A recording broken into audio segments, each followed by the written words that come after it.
use.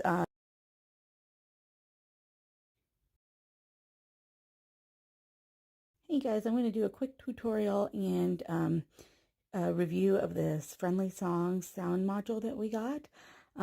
We got it for our kids because they love to listen to music, and it's an easy way for them to listen to it and have all their favorite songs in one place.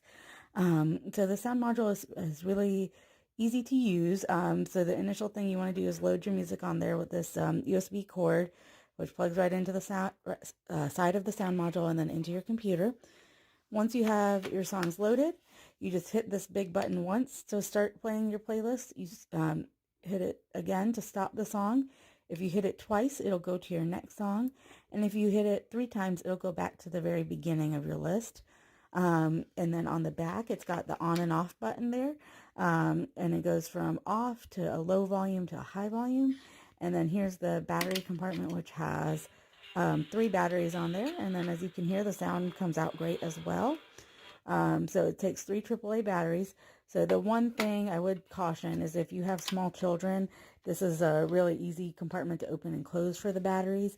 And so you would want to make sure it's inside a stuffed animal or inside of something, or that you're supervising them very closely while they're using this. That would be my one piece of feedback as well, since we are using this for our children.